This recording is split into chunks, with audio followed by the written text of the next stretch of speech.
Welcome to a special, I don't know, mini episode of The Breakdown. This is going to be kind of fun. We don't normally do these sorts of things where it's just one issue, one thing, but we're here to talk about it. That's what we're doing tonight. I'm very excited for the conversation that we're going to have tonight because we're tangentially and kind of sort of directly involved in it. It's getting very meta over here at The Breakdown these days. What are you going to do? But before we get into the nuts and bolts of that, I'm very excited to welcome our guest to the program tonight, Petra Schulz. Look what I did there. I got the name right. I had to write it down You phonetically. did well. Petra Schulz, co-founder of the organization Moms Stop the Harm, while not speaking in a capacity for them today, to be clear. I've tried to get you on the show before. Welcome to the show.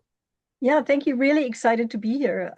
Love your show, and love what you uncover, and really deep dive into issues in our province. And that's what we need to do. We need to hold people accountable, and that's what we want to talk about today: holding media accountable. Absolutely. Before we get to that conversation, though, I want to just provide a little bit of context for our Mhm. audience. Um, and let's start with who is Petra Schulz? Well, I'm an Albertan. I moved here. Over 40 years ago. I'm a mom. I'm an advocate. Some people say I'm a radical activist. I'll wear that badge with pride. Um, I and my family, we lost our youngest, Danny, in 2014 to drug poisoning. He was one of the early victims of the drug poisoning crisis. He died from fentanyl, which he had bought. He was in recovery, bought one more pill, which he didn't know what it was and didn't stand a chance. So after Danny's death, I wanted to know why he died and what needed to change. And that's how I became involved in drug policy advocacy and a really firm advocate for harm reduction and for recovery. Because they go together, and I'm one of the three co-founders, together with Lorna Thomas and Leslie McBain, of Mom Stop the Harm. And Mom Stop the Harm is a national organization that now is mostly focused on providing supports to families, grief support, and supports for families who have loved ones who are using, and has in the past also been very actively engaged in advocacy. And many of us are still involved in advocacy. And my focus is right now on my home province of Alberta. There's lots to do here. We do. I want to just walk it back for a quick sec because you emphasize something that I think is really, really, really important. And that has to do with when it comes to addressing mental health and addiction issues. It is not a one size fits all approach. It is not a one solution fits all at that moment in time approach. And you talked about the importance of having both harm reduction and recovery. Can you talk about that for just a quick sec? Because I think that there's some nuance in there that needs to be, I want to make sure my audience understands. Well, harm reduction is where we say we meet people where they're at. We don't shame or blame people for using. We accept the fact that they are using at that moment in time for whatever reason, could be trauma, could be mental health, could be other reasons. And we want to keep people alive and well. Um, and we also want to build trust, build relationship, and hopefully open a door that a person can use at a future point and seek out wellness or recovery, however that might look like for them. For some people, that could be assisted with medication. It might mean counseling. For some people, it could be abstinence based. But for me, it's not recovery or harm reduction. Dead people don't recover. And I learned that really the hard way. That the day before Danny died, he asked me to make an appointment with his psychologist and his doctor. And because he'd been in recovery, he was living in a nice little apartment in downtown Edmonton. He was working at one of the best restaurants in town. And I didn't say, "Hey, Danny, are you using again?" Because that would not have been a good conversation. I just said, "Sure, sweetie, I'll make those appointments." He was not very good at making his own appointments, and we had arrangements with his healthcare providers. So in the morning, phone the doctor, phone the psychologist, but and he was at work that morning. He worked the shift, went home, used one pill, and died. So um, availability of treatment is not was not the barrier. Wanting was not the barrier for him. It was that there was harm reduction in place. There wasn't naloxone yet, that we can give people to reverse an overdose. There wasn't really rapid access to treatment. Um, so for me, the two go together. They go hand in hand. It's not one or the other. And if anybody says we don't need harm reduction, we only need recovery, and they, well, the dead don't recover. You cannot repeat that often enough. And yet there's some people who don't seem to fully grasp that concept. Mm-hmm. And this is Mm-hmm. where I pivot because we saw a little debate which turned into a what the holy hell is happening here moment between the former chief of staff to the premier of Alberta, Danielle Smith, her former chief of staff, Marshall Smith, no relation.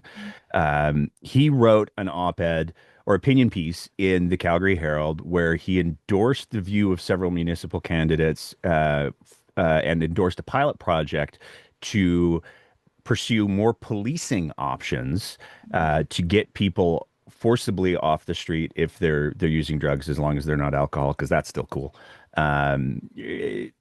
He wrote his piece, and that's not the full piece. If you for anybody who wants to know all of the details of what I'm talking about, you can go to our Substack or the episode that we did on this because that's part of why we're having this conversation. But there's a friend of the show, and I'll own my bias on this. I think Guy's awesome. I'm talking Yes. about Guy Fellicella. He wrote a response to that opinion piece, um, and then a bunch of legal shenanigans occurred, and by all outward appearances, the Calgary Herald, under the threat of legal action by Marshall Smith, that does not appear to have a significant base in actual legal stuffs. The Calgary Herald deleted the article. So, how did that come to your attention? Let's start with that. Well, I'm a follower of the show. So I do pay attention when you post on social media that there's a mini show coming up and coming down. I thought, oh, wonder what that is about. And then I got a text from Guy saying, watch the breakdown tonight. And I said, okay, now I'm really intrigued. So yeah, chatting with Guy, watching the show, I became aware. And I got really angry. I got upset. And for two reasons. One, I have huge respect for Guy. He bridges harm reduction and recovery. Without harm reduction, he wouldn't be alive. And without recovery, he wouldn't be having the beautiful family he has now. He wouldn't be able to go out and educate people on the issues and do all the wonderful work that he does. So I have huge respect for him. His lived experience is painfully earned, painfully earned. And I think people like Guy just deserve a lot of respect. And they don't deserve to be silenced by people in power like Marshall Smith or the National Post. So I was really mad about that. But then the bigger picture, we look at what's happening down south. And I mean, I wrote a letter and he's not and Jimmy Kimball, but it's the same kind of thing where opposing voices are being silenced. So this is not just about harm reduction or recovery. It's about press freedom, freedom of speech. It's democracy and American style politics by a media outlet that is foreign owned. So the other concern I have here is foreign ownership.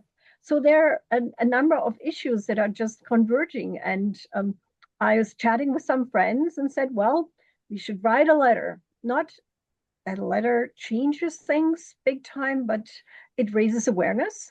Yeah, it for sure does. And I think that's the really important piece for me here with this conversation with what's happened Mm. with Guy, because I don't think that the whoever made the decision to pull the article, and there's going to be some people. I've seen the arguments out there in the social media sphere particularly the more toxic corners where they've said, well, they wouldn't have pulled the article if it was defamatory. By all accounts that we were able to get, the article was run by the legal department for the Calgary Herald before it was published. It was determined to not be defamatory, so that argument simply doesn't hold water. If the article was defamatory, it wouldn't have been published in the first place. The bottom line is that there were people at the Calgary Herald who believed that what Guy wrote was an important part of the conversation. It provided context, it provided nuance, and it informed people. And for that to be deleted with no acknowledgement, no explanation, that to me is it's political influence creating censorship. And that is the opposite of having an informed conversation. I've been going back and forth with a conservative pundit, I guess, today, over a totally unrelated issue. And both of us have agreed, like, I think you're completely wrong. Um, I don't think that he should be silenced. He doesn't think that I should be silenced. We can go at each other with the veracity of rabid animals and still respect that those opinions have a right to exist in the ether and be interpreted by people. And this is the antithesis of that to me. Um, so talk about the letter. Well, I mean, the letter is to the it's to the National Post and the Calgary Herald, to the editors, but also it is going to be sent to the Canadian Association of Journalists, and we'll be putting it in as a complaint with the National News Media Council. So that's kind of the idea behind it. So basically, the letter doesn't go into the argument Marshall and Guy have. That is a separate conversation. And of course, I agree with Guy that not letting people, not tolerating public substance use doesn't mean that substance use goes away. It just means that you will have a lot more ambulance calls and you will find a lot more people who cannot be revived if they are not seen. So what this is about, it's about, as we said, freedom of speech, freedom of press. Then we have the Canadian Association of Journalists speaks to that very clearly, and says ethical journalism does not give a favored treatment to those in power. It remains independent in service of the public interest, like it says, to those influences. So we ask the National Post and Post Media that they repost that opinion article by Guy Fellicella, that it's republished, and that they issue an apology and that they adhere to the journalistic guideline by the Canadian Association of Journalists. And we asking you listeners, anybody who's interested, to sign on to the letter. There is a link that I'm sure you will post with your show. Absolutely. There's a link that people can use, and through that link, they can sign on. And we leave it open until Tuesday. And on Wednesday, we'll send the letter off to Post Media. Also, those who sign pledge that they will not share Post Media stories on their platforms. Like some of us have fairly large followings on social media, and I will no longer share Post Media. I will still, for the time being, do interviews, because not doing interviews would mean giving Marshall Smith and the likes of him more of a platform, and I don't want to do that. And I also appreciate the hardworking journalists. One has to differentiate between the foreign ownership and the Post Media empire as a whole. But on the ground, like here in Edmonton and in Calgary, I've met some really, really amazing journalists that have uncovered important stories, broken important stories. The very first article about Danny was written by a young journalist called Otiena Allward in the Edmonton Journal. That's the very first time that the story was broken. So yeah, so this is not about the journalists on the ground and the work they do, which we really appreciate. This is about the organization as a whole. Yeah, and we will see how they respond. I don't have high hopes that they will respond, but who knows? If I'm also hoping that other media, like mainstream media, will pick that up, because it should concern anybody who works in media. Um, when opinions like Guy Felicella's, who's a respectful man who knows what he's talking about, when Guy Felicella's opinion is suppressed, who is going to be next? It's just like the situation with the teachers who are ordered back to work. When something like that happens, where fundamental rights and freedoms of people in this province, in this country, are taken away to one group, who is going to be next? And we have to stand up. If we don't stand up in solidarity for each other, um, we will not be able to stop this sliding into US style politics and erosion of democracy. You raised a couple points that I want to sort of highlight because when you talked about the public usage, there's an aspect of the public drug usage that many people don't appreciate, and I certainly didn't appreciate up until just a little while ago because I had a conversation with some drug users who were congregated in an area that they regularly congregate in, Mm-hmm. and they were using there in a group. And I asked a couple of them, like, why do you guys always come here? What is it about here? And the answers that I got were twofold. One of them was like, well, this is where all my friends are. But the other one was, we know there's lots of security cameras here, and we know that they're live monitored. So if any of us go down, we know that that will trigger an emergency response. And so your comment about forcing people off of the streets, it doesn't stop the drug use, is 100% bang on. And in a province where municipal governments and the provincial government are actively working to get rid of supervised consumption sites, that only amplifies the risk of tragedy. So I just wanted to throw that into the ether because I know when they told me like it's because of the security cameras we don't want to die, I was like, oh damn, this is complicated. But the Yeah. other thing that I really want to emphasize is you talk about this is not a attack on the reporters. This is not an attack on Mm-hmm. the ground level staff involved in these organizations. And certainly from the anonymous source that we had with the Herald, um, the staff did not want the article taken down. The people involved in the article allegedly, I probably have to say that. I just say it all the time now. The people who were involved in getting that article onto the ether, they didn't want that article taken down. The local editorial editors didn't want that article taken down. So this is coming from on high. And that is profoundly dangerous because when you have journalists or editors who are saying, no, this is important, we need to be talking about this, and somebody makes a decision not based on the public discourse, not based on the merits of what's being published, but rather on this guy sounds angry and he has friends, maybe. I don't know if that's what happened. Probably have to say that too. Um, if that's how the decisions are made, that is, we talk about regulatory capture in oil and gas. That is regulatory capture of our media, and that's terrifying. Yes, I agree.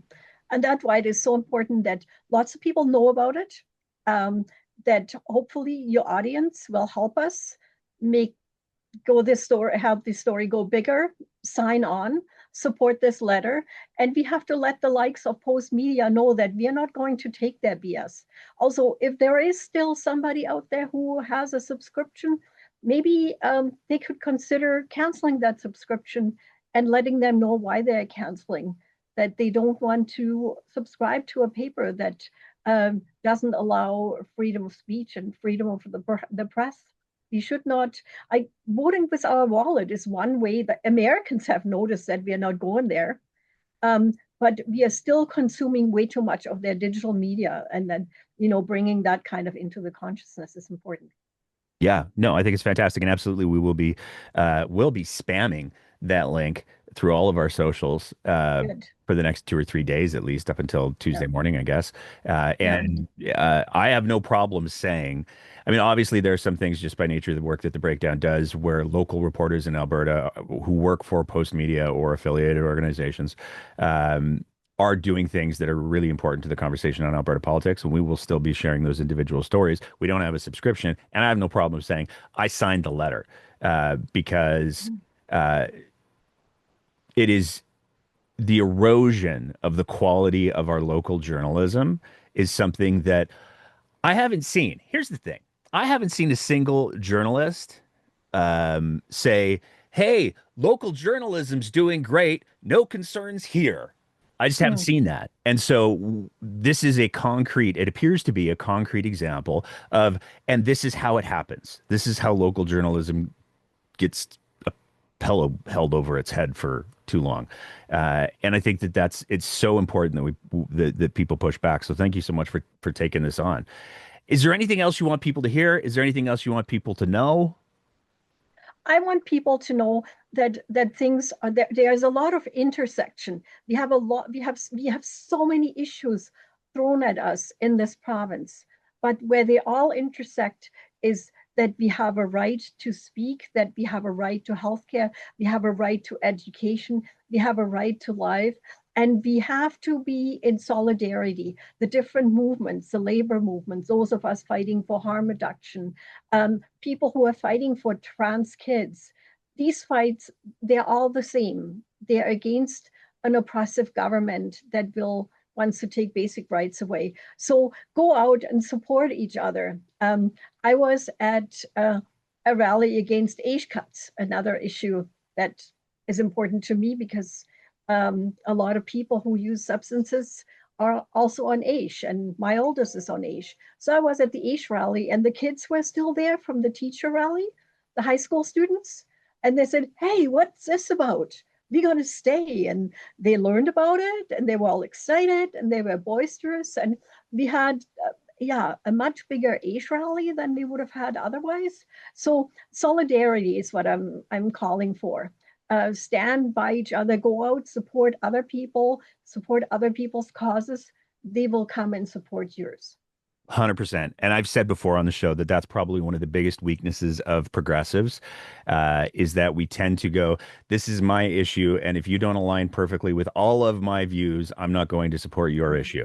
And the flip side of that is conservatives, if they find one thing, just one thing that they align Mm. on, they will act as force multipliers for each other until the cows come home. And the purity tests among progressives are probably one of the bigger hindrances in pushing back against all this stuff. So I love that you called that out. Anything else you want to throw into the mix there, Petra? Otherwise, just yeah, thank you everybody in advance who will help share this and support it. And let's give people like Guy a voice. You know, he earned that voice. And anybody go out, listen, find his TED Talks. Really, he's a really powerful speaker, and he's a very kind and caring man, and doesn't slander anybody. No. And I'll use this as an opportunity to plug an upcoming episode that we actually have with Guy that we recorded a couple months ago because and this just kind of speaks to the kind of person that Guy is. Um, he invited myself and my wife to go on a tour, a walkabout, I don't know what to call it, of Walkabout, yeah. yeah. Hmm. Tour is wrong. That sounds like voyeuristic in a way that I don't like. Yeah. A Um, visit, a guided visit. yes. Very I love that. I'm gonna use that when I write the Okay. but he invited us to go on a guided visit of the Lower East Side in East Hastings, Mm. and it was an incredibly powerful experience. Nobody gave us any grief, and the relationships that Guy has built with so many of the people down there are, there were people who are coming up being like, "Hey, man, I've been sober for this long thanks to you." And it's not because Guy shamed them. It's not because Guy stigmatized them. It's because Guy treats human beings like they're human beings. And that it should be a bare minimum. So I have nothing but good Cool. things to say Look about Mr. forward to that Fellicella. episode. Yeah. Yeah, it's going to be probably just audio because obviously we didn't want to film people without their Mhm. permission. It turns into a whole thing. I learned that from the Street Yeah. Cats. And so it's going to be an audio episode, but I'm really, really excited for it. And I think it's really, really important because it does need to be a nuanced, multifaceted response, and trying to boil it down to talking points does harm. It does real harm. Yeah. So, Petra, thank you so much for taking the time to chat tonight. Really appreciate it. Nice to finally get to have the opportunity to chat with Yeah. you. And we're going to run this episode tonight right after. I'm told there's some sort of a sporting event later tonight. There seems to be. Yeah, I something happening. like lawn bowling or something. I don't Yes. know. Involving baseballs or something Was like that what that. it was? Okay, perfect. I knew there were balls involved. Thank you so much for taking the time to chat. Thank you. And that's it for another episode of The Breakdown. As always, if you appreciate the kind of content that we're trying to produce here, we would love nothing more than if you thought about signing up to be one of our Patreon sponsors at www.patreon.com/thebreakdownab, where for just the price of a fancy cup of coffee a month, you can help us continue to produce this kind of content. Whether you're listening to the audio version of the podcast, in which case, maybe leave a review and a rating, or whether you're watching it on one of our streaming platforms, we want to say a big thank you to everybody who is part of the Breakdown's audience. And as always, take care of each other and keep the conversation going.